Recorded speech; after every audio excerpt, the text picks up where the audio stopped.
हे बोल. मिरच्या तोडायच्या, त्याचे तुकडे करायचे, मग मिक्सरमध्ये टाकायचे. काय काय जण देठ पण वापरतात ना.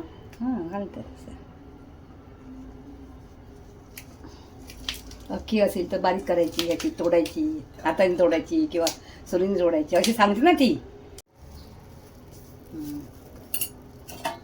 मीठ घातलं. आता मी लसूण घालणार. साल काढायची अशी. मिरची, मीठ, लसूण आणि काय टाकायचं? खोबरं. खोबरं आणि कोथिंबीर वगैरे टाकतो नाही आपण. नाही नाही, ज्याला आवडते त्याला घालायची, नसेल ना घातली तरी चालेल. ओके.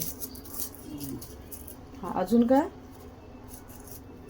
मिरची, लसूण, मीठ, खोबरं, लिंबू. लिंबू, थोडीशी किंचित साखर, किंचित बस. ओके.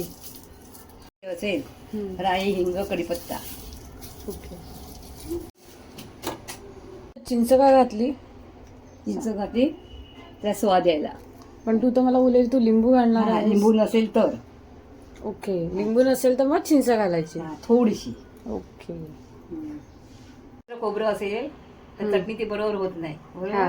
म्हणून आपण आपल्याला घाई आहे तर गरम पाणी करायचं आणि गरम पाण्यामध्ये खोबऱ्याचं भांडं ठेवायचं. मग ते नॉर्मल होतं. मग नॉर्मल खोबरं झालं किंवा मग त्याची चटणी वाटायची. ओके. म्हणजे थंड खोबरं नाही वापरायचं. गार. हा. ओके. त्याची चटणी वेगळीच होती, त्याचा रंग वेगळा होतो.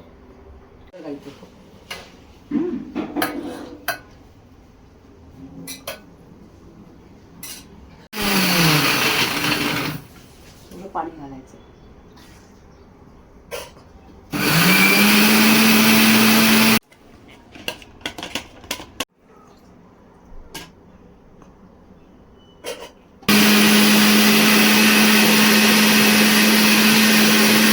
आपली चटणी तयार.